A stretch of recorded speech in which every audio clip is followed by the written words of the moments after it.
Dans un incident glaçant qui s'est déroulé le 6 juin 2023 dans le quartier d'Ocean Beach à San Diego, 3 jeunes hommes noirs, âgés de 19, 20 et 21 ans, ont été victimes d'une attaque brutale et non provoquée de la part de membres du gang de motards des Hells Angels.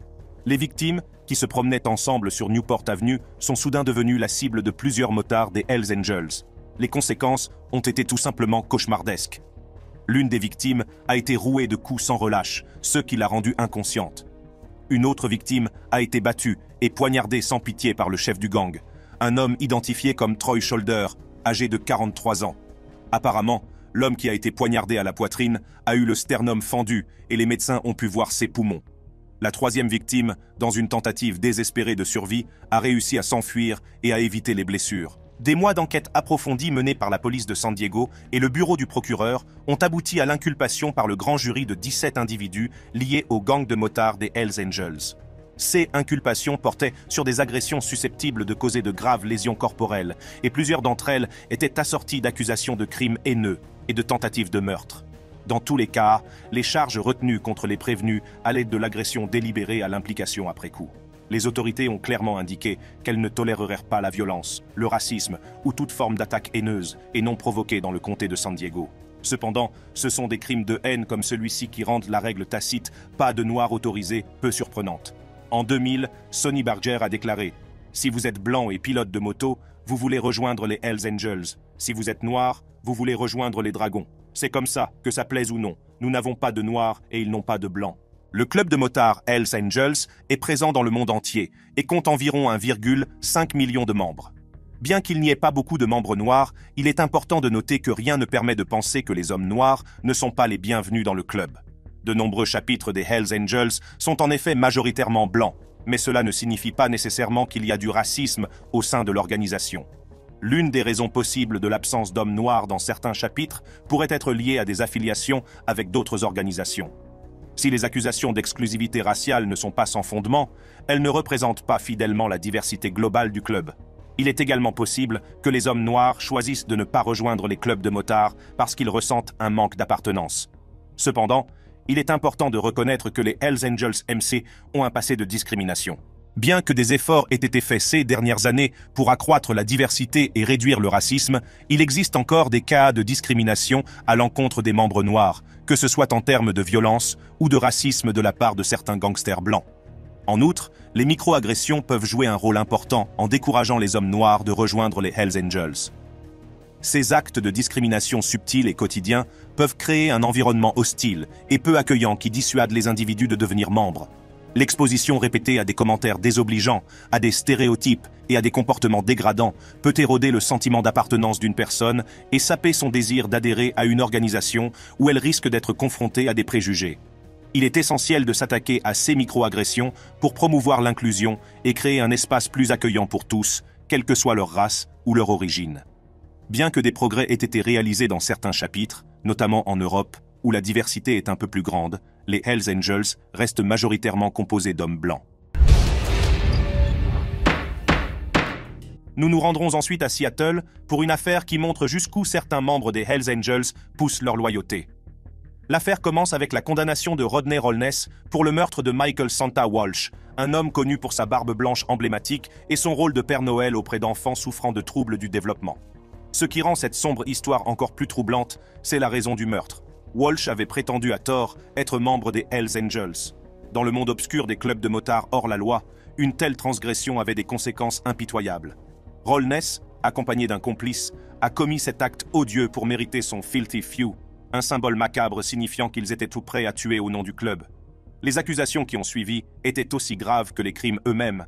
Rollness est accusé de meurtre, d'extorsion et de volume. L'accusation a dressé un portrait inquiétant de Rollness, soulignant ses antécédents de violence et d'agression.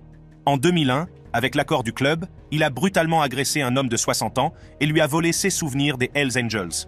Au cours du même été, il a abattu Michael Walsh, laissant son corps sans vie sur le bord de la route. Pour Rollness, porter l'écusson était un honneur, et quiconque osait prétendre à tort qu'il était un Hells Angel méritait d'être puni, ont souligné les procureurs fédéraux. À l'issue d'un long procès de 10 semaines pour racket, Rollness, ainsi que 2 autres membres du club de motards, ont été inculpés pour meurtre, conspiration et appartenance à une organisation de racket, d'influence et de corruption. RICO.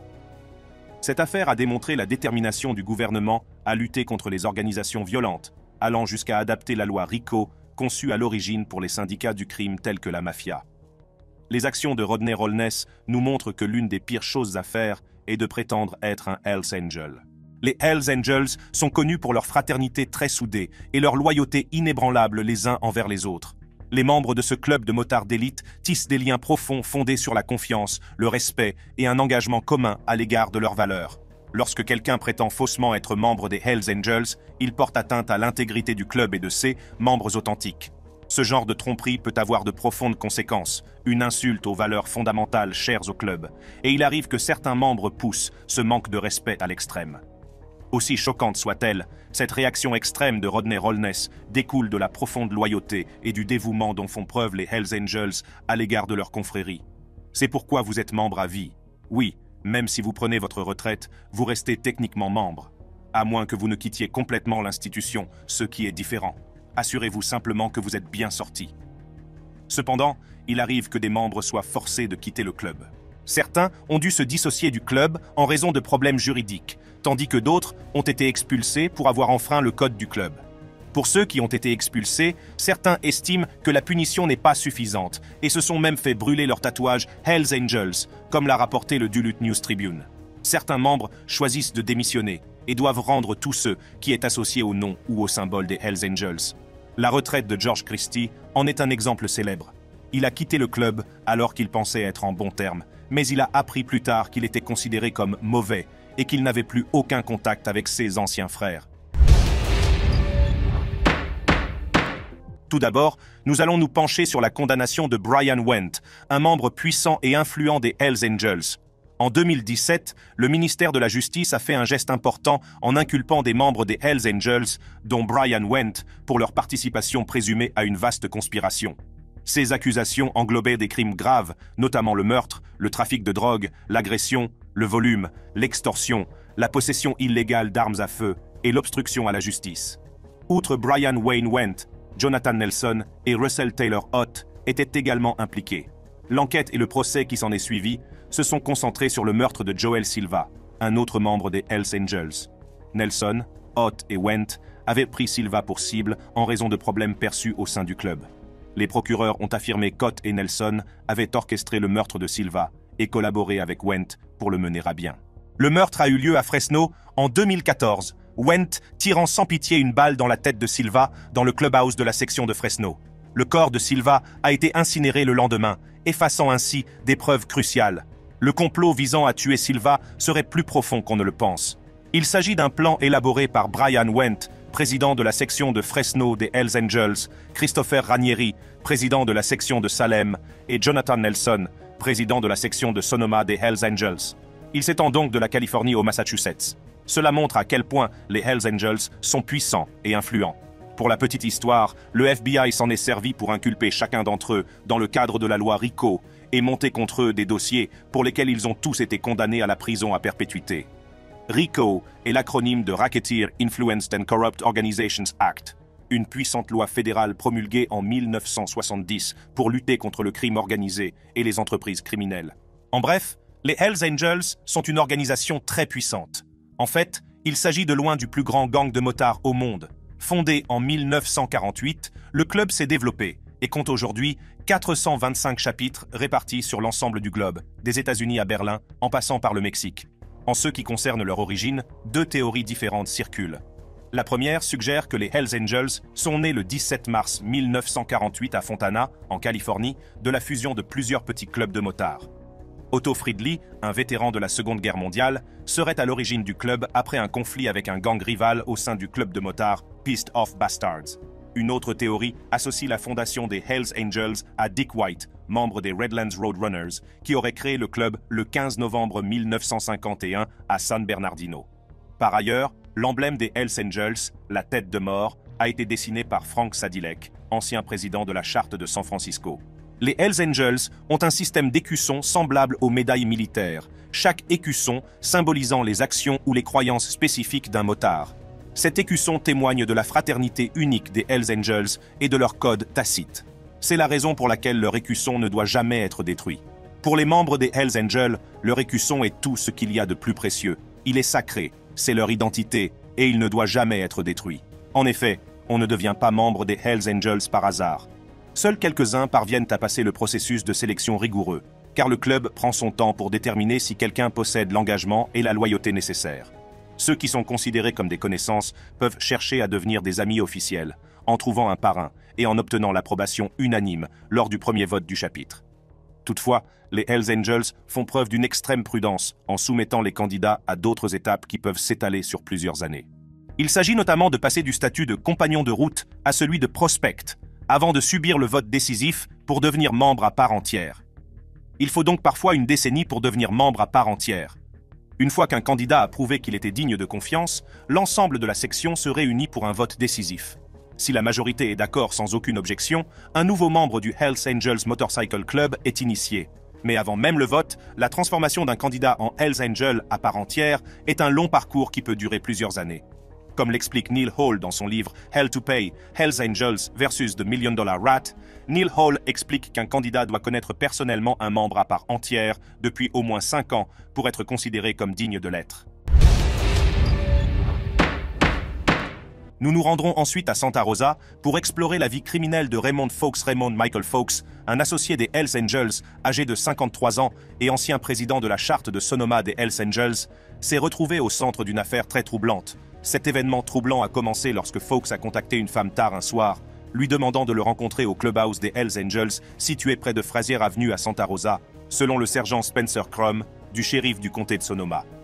La situation a pris une tournure sombre lorsque Fowlkes a exigé que la femme les conduise dans une zone isolée près de Bennett Valley Road. Là, contre son gré, il l'a agressée sexuellement tout en proférant des menaces terrifiantes à l'encontre de son mari. Après cette épreuve, Fowlkes a ramené la voiture de la femme au clubhouse des Hells Angels, la laissant seule face à cette expérience traumatisante.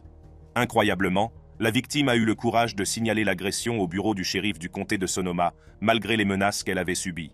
Son courage a déclenché une série d'événements qui ont conduit à l'arrestation de Fowlkes. Lors de son arrestation, Fowlkes a été incarcéré dans la prison du comté de Sonoma, moyennant une caution d'$1 million. Il a également été reconnu coupable d'agression à l'aide d'une arme à feu, dans le cadre d'un plan visant à expulser un ancien membre des Hells Angels du groupe. Au cours de cette procédure d'expulsion, Fowlkes, ainsi que d'autres membres des Hells Angels, ont soumis la victime à de multiples actes de violence. Fowlkes a utilisé une batte de baseball pour agresser la victime, a tatoué de force le front de la victime et a même contraint une autre personne, appelée Nelson, à frapper la victime au visage à l'aide d'un pistolet.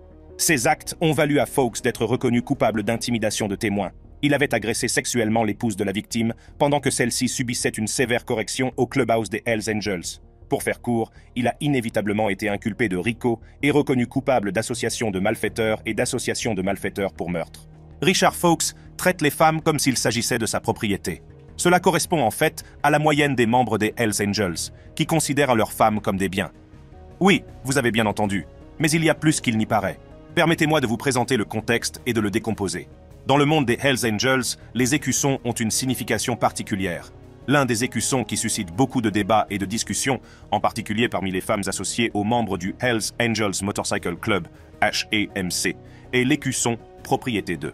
Tout d'abord, l'écusson Propriété 2 constitue un signal pour les autres membres du club et la communauté des motards en général. Il indique que la femme a un protecteur au sein du club, une personne responsable de sa sécurité et de son bien-être. Pour de nombreuses femmes qui portent l'écusson, celui-ci symbolise l'engagement et le sentiment d'appartenance. Elles ne le considèrent pas comme un symbole de soumission, mais plutôt comme une source de fierté à l'égard de leur homme. Mais la perception de l'écusson Propriété 2 comme étant oppressive reste valable. L'idée qu'une femme attache toute son identité à un homme continuera de faire sourciller, surtout les étrangers. Sachant cela, il n'est pas surprenant que les femmes ne soient pas admises. Les femmes ne sont pas autorisées à être membres des Hells Angels. Cette règle s'applique à tous les Hells Angels, et pas seulement à certains chapitres. Les femmes qui se joignent à l'organisation en tant qu'épouses ou petites amies doivent comprendre le niveau de dévouement requis pour faire partie des Hells Angels. Cependant, historiquement, les femmes associées au club de motards étaient souvent appelées « vieilles dames ». Ce terme, empreint d'affection et de respect, signifiait qu'elles étaient la principale partenaire féminine d'un membre du club. Être une vieille dame signifiait partager le style de vie du club, connaître ses hauts et ses bas et jouir d'une place d'honneur au sein de la structure familiale du club. Mais ces femmes n'étaient pas de simples spectatrices. Elle participait activement aux randonnées, aux événements et même aux décisions informelles du club. Voici comment un agent infiltré, Jay Dobbin, a expliqué la hiérarchie féminine. En ce qui concerne les femmes, il existe une hiérarchie. Il y a les vieilles dames qui sont les épouses et les petites amies des membres au sommet de la chaîne. Il vaut mieux ne pas se faire prendre à essayer de s'amuser avec la femme ou la petite amie d'un membre parce qu'il y a un prix violent à payer. La vie de Maurice Boucher a été marquée par une série de crimes choquants et d'actes impitoyables qui ont renforcé son statut de figure tristement célèbre. Il purgeait déjà une peine d'emprisonnement à perpétuité pour les meurtres atroces de 2 agents correctionnels en 1997, un crime qui a provoqué une onde de choc au Canada. Au cours des années 1990, dans le cadre d'une rivalité féroce entre les Hells Angels et les Rock Machines, Boucher a orchestré les meurtres aléatoires de 2 agents correctionnels, Pierre Rondeau et Diane Lavigne. Le mot-clé est ici « au hasard ». Son but était de rendre ces crimes si odieux qu'il dissuaderait les informateurs de la police d'infiltrer le monde des motards. Boucher a été accusé de tentative de meurtre et de meurtre au premier degré pour ses actes. Fait remarquable, en 1998, un jury l'a déclaré non coupable, mais une cour d'appel a ensuite annulé cet acquittement, ce qui a conduit à son arrestation. Au cours de ce procès, l'accusation a reçu des menaces de mort et un témoin clé, Stephen Gagné, qui avait conclu un accord avec l'accusation, a déclaré que Boucher avait donné l'ordre de commettre les meurtres. Après 11 jours de délibération, Boucher a été reconnu coupable de tentative de meurtre et de 2 chefs d'accusation de meurtre au premier degré, ce qui lui a valu 2 peines d'emprisonnement à perpétuité. Tout au long de sa vie, Boucher a semblé se délecter de sa réputation de meurtrier, jouant sans complexe la carte du drame et manifestant sans cesse sa haine des flics. Les Hells Angels sont en fait nés du désir de créer un mouvement de contre-culture en marge des forces de l'ordre traditionnelles et des normes sociétales. Ils ont cherché à créer une confrérie d'individus à l'esprit rebelle, unis par leur amour des motos et leur quête de liberté sur la route. Au cœur de la philosophie des Hells Angels se trouve la conviction qu'ils sont des marginaux vivant en marge de la société. Ils adoptent un style de vie qui est souvent mal compris et désapprouvé par le grand public. C'est pourquoi ils ont développé une forte aversion pour les figures d'autorité, en particulier celles qui sont affiliées aux forces de l'ordre. Pour eux, la présence de membres des forces de l'ordre dans leur rang s'apprête complètement l'essence même des Hells Angels. Les Hells Angels se considèrent comme des renégats, farouchement indépendants et autonomes. Ils chérissent leur liberté par-dessus tout, s'efforçant de créer un espace où ils peuvent vivre selon leurs propres règles et se livrer à des activités qui pourraient être considérées comme contraires à la loi. C'est un peu comme s'ils avaient construit leur microcosme où ils peuvent exercer leur autonomie sans ingérence extérieure. La présence de membres ayant des liens avec les forces de l'ordre compromettrait non seulement leur image de mouvement de contre-culture, mais risquerait également d'entraîner l'infiltration de leur sanctuaire intérieur par ceux qu'ils perçoivent comme des adversaires. Les Hells Angels ont toujours veillé à protéger leurs secrets et à se prémunir contre d'éventuels informateurs ou agents infiltrés susceptibles de compromettre leurs opérations. Afin de maintenir l'intégrité de leur fraternité et de préserver l'esprit de défi, les Hells Angels ont pris la ferme résolution de ne pas accepter de personnes ayant une quelconque affiliation avec les forces de l'ordre. Il ne s'agit pas seulement d'éviter les démêlés avec la justice. C'est un élément fondamental de leur identité et de leur idéologie. Elles sont déterminées à préserver leur statut unique d'outsiders, de rebelles sur 2 roues, défiant les normes sociétales et embrassant une vie loin de l'emprise de la loi. Selon le livre de Neil Hall, Hell to Pay, cela permet peut-être aux motards de se livrer plus facilement à certaines activités criminelles sans attirer l'attention. Le Clubhouse interdit strictement toute forme de comportement criminel et les membres sont encouragés à ne pas attirer l'attention sur eux. Faire profil bas semble être un principe clé. Toutefois, les raisons de cette exigence ne reposent pas uniquement sur des activités criminelles. Les Hells Angels accordent une importance primordiale à la loyauté. Ils privilégient une dévotion inébranlable à leur groupe et à leur cause. Ainsi, ils n'envisageraient jamais d'accepter une personne ayant prêté serment d'allégeance à un autre groupe, même s'il s'agit de faire respecter la loi. Nous nous rendrons ensuite en Allemagne pour la condamnation de Kadir Padir et de ses acolytes qui ont montré à quel point ils étaient loyaux envers leur groupe. En ce jour fatidique, le Wet Café Expect devient la toile de fond d'une tragédie. Un groupe de personnages masqués, 13 au total, s'est lancé dans une sinistre mission. Parmi eux, Tahir Özbek, une victime involontaire prise dans un engrenage de violence. Kadir Padir, le chef du gang des Hells Angels, a déchaîné le chaos en tirant une rafale de balles, anéantissant la vie de Tahir en un instant. Padir et ses acolytes ont fait l'objet de graves accusations, notamment de meurtre en réunion, tandis que Tahir lui-même a été accusé d'incitation au meurtre. Les images de télévision en circuit fermé ont filmé la scène poignante où 13 personnes sont entrées subrepticement par l'entrée arrière de l'établissement, leurs identités étant masquées et dissimulées. Alors que le pandémonium éclate et que les assaillants prennent le contrôle du bureau de Paris, l'un d'entre eux brandit un pistolet. Dans un moment terrifiant qui a semblé durer une éternité, 8 coups de feu ont déchiré l'air, atteignant 6 vies, dont celle de Tahir Özbek. Malgré la brièveté de l'incident, les images de surveillance méticuleuse sont devenues des preuves essentielles, permettant la capture rapide de la plupart des personnes impliquées dans cet acte odieux. Parmi les personnes appréhendées se trouvait Kassa Z, surnommé le Persan. Face à la perspective d'une condamnation à perpétuité pour meurtre collectif, Kassa Z a pris la décision déchirante de coopérer avec la police, devenant ainsi un témoin crucial qui a fait la lumière sur le fonctionnement interne des Hells Angels dans le pays. Kassa Z s'est retrouvé sous les feux de la rampe en tant que témoin vedette du procès, ce qui a nécessité d'intenses mesures de sécurité pour préserver son bien-être. Cependant, Kadir Padir, inflexible, a nié avec véhémence toute implication dans l'orchestration du meurtre de Tahir Özbek, proclamant qu'aucun ordre n'avait été donné pour lui ôter la vie. Cependant, la Cour a estimé que les preuves de l'accusation étaient significatives, étayées par les images de surveillance qui ne laissaient guère de place au doute quant à l'identité des coupables. Finalement, les 8 hommes associés aux Hells Angels ont été condamnés à la prison à vie, dont Kadir P., la position inébranlable de Kadir Padir et des 8 autres sur leur innocence malgré la trahison de l'un d'entre eux, montre à quel point ils prennent leur métier au sérieux. Dans un monde où l'information circule librement, le secret devient un trésor rare et recherché au sein des Hells Angels. C'est un trésor qui revêt une grande importance et qui est sauvegardé par un rituel imprégné de confiance, de loyauté et de protection des rouages de la confrérie. Bienvenue dans le monde énigmatique du vœu de silence.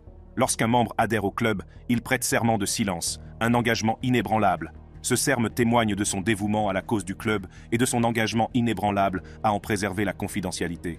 Le rituel du vœu de silence reste entouré de secrets et se déroule à l'abri des regards indiscrets. Ce qui se passe derrière les portes closes fait l'objet de chuchotements et de spéculations, ce qui intensifie le mystère. Toutefois, une chose est sûre, au cours de ce rituel, chaque membre promet de ne jamais divulguer d'informations sensibles sur le club ou ses membres à des personnes extérieures. Briser le vœu de silence est considéré comme une grave offense et entraîne de lourdes conséquences. En d'autres termes, les mouchards ont des points de suture. Les membres comprennent que le respect de la vie privée des Hells Angels n'est pas seulement une exigence, mais qu'il fait partie intégrante de leur engagement. C'est cette entente tacite qui définit leur fraternité, et c'est ce secret qui empêche les membres des Hells Angels de se joindre à un autre club. Les Hells Angels accordent une grande importance à la loyauté envers leur club, avant tout. Ils ne veulent pas que leurs membres s'engagent à servir la loi, et ils ne veulent surtout pas que leur loyauté soit divisée entre différents groupes. En fait, la règle était si stricte que le Hells Angels Motorcycle Club ne permettait pas à ses membres d'adhérer à l'American Motorcyclist Association, comme le raconte Sonny Barger dans son autobiographie. Pour les Hells Angels, tout est une question de territoire, et le fait d'appartenir à d'autres groupes ne fait que compliquer les choses. Les Hells Angels privilégient l'unité de leur club et restent prudents quant aux affiliations avec des groupes rivaux. Ensuite, Caius Veiovis, ses rituels malsains et son obsession pour le satanisme. Entrez maintenant dans le monde sombre et effrayant de Caius Veiovis, un personnage mêlé à un troublant triple meurtre impliquant David Glasser, Edward Frampton et Robert Chadwell. Caius Veiovis a fait face à une série d'accusations, dont le meurtre au premier degré, l'enlèvement et l'intimidation de témoins. Avec des implants en forme de cornes sur le front, des tatouages d'os verts sur les doigts et le nombre 666 gravé au-dessus de ses sourcils, il incarnait son identité autoproclamée de vampire et de sataniste. En 2008, il a légalement changé son nom de Roy Gudfinski Jr. en Caius Veiovis. Caius s'inspire d'un vampire de la série Twilight, tandis que Veiovis fait allusion à la fuite d'un dieu romain des profondeurs de l'enfer. Mais l'apparition macabre de Veiovis n'était pas son premier démêlé avec la justice. En 1999, lui et sa petite amie, Diane Jones, ont fait la une des journaux pour avoir agressé une jeune fille de 16 ans. L'attirant dans leur chambre de motel, Jones a cruellement ouvert le dos de la jeune fille avec une lame de rasoir. Ils se sont ensuite livrés à un spectacle grotesque, s'embrassant l'un l'autre et léchant le sang de la jeune fille. Après avoir été hospitalisée, la victime a eu besoin de plus de 30 points de suture et la police a été alertée. Au cours du procès, Veiovis s'est présenté sans complexe comme un adorateur de Satan et un vampire assoiffé de sang, au sens figuré comme au sens propre. Au fil des ans, Vejovic s'est retrouvé mêlé à une autre affaire de meurtre horrible, celui de David Glasser, qui devait témoigner contre un membre des Hells Angels dans une autre affaire d'agression. Malgré les protestations véhémentes dont il a fait l'objet, le jury a déclaré Vejovic coupable de 3 chefs d'accusation de meurtre, d'enlèvement et d'intimidation de témoins. Le verdict a été prononcé et il a été condamné à 3 peines de prison à vie consécutive sans possibilité de libération conditionnelle. Savoir qu'un Hells Angel a une obsession bizarre pour les Hells et le satanisme n'est pas si surprenant. Je veux dire qu'il y aurait des rituels très bizarres que les membres des Hells Angels pratiquent. D'accord, alors imaginez ceci. Une recrue, inconsciente et sans méfiance, est amenée devant des membres chevronnés du gang. La tension est palpable, mélange d'anticipation et de crainte. Le destin de la recrue est au bord du gouffre. Puis, dans un moment d'horreur absolue, cela se produit. Une mixture d'une vilenie inimaginable, un mélange infâme d'excréments et d'urine, est versé sur la tête de la recrue. Ligotée et impuissante, la recrue est trempée dans ce mélange révoltant, incapable de protéger ses yeux, sa bouche ou ses oreilles de l'agression. Mais le calvaire ne s'arrête pas là. La recrue est obligée de supporter la saleté qui lui colle au corps, sans pouvoir se laver ni se changer jusqu'à la fin de la soirée d'initiation. Oui, chers téléspectateurs, vous avez bien entendu. Ils ont aussi d'autres rituels qui ne sont pas aussi bizarres. Ils ont un rituel connu sous le nom de bénédiction de la moto, qui suscite un immense respect et une grande importance. Il représente le lien sacré entre un Hells Angel et son compagnon mécanique de confiance. La bénédiction des motos est une cérémonie privée qui se déroule au sein du club et qui vise à accorder protection et chance à la moto d'un membre. Bien que les pratiques spécifiques restent confidentielles, le concept de base consiste à montrer un profond respect pour la moto et à reconnaître son importance dans la vie du Hells Angel. Au cours de ce rituel, la moto d'un membre est symboliquement bénie, souvent en présence d'autres membres. Il existe un autre rituel remarquable, connu sous le nom de cérémonie du cœur brûlant, que les Hells Angels pratiquent. Imaginez l'obscurité qui s'abat sur les Hells Angels, réunis autour d'un feu de joie. Un objet en forme de cœur est enflammé, projetant une lueur éthérée sur leur visage. Que représente cet objet enflammé? Il incarne l'engagement inébranlable des Hells Angels envers leur mode de vie unique. C'est presque une fête. Le rituel du cœur enflammé est profondément symbolique et profond, tout comme la bénédiction des motos. Il incarne l'essence de la fraternité, de l'amitié et du lien indéfectible qui unit les Hells Angels. Merci d'avoir regardé. Cliquez sur les vidéos que vous voyez à l'écran pour accéder à des contenus similaires.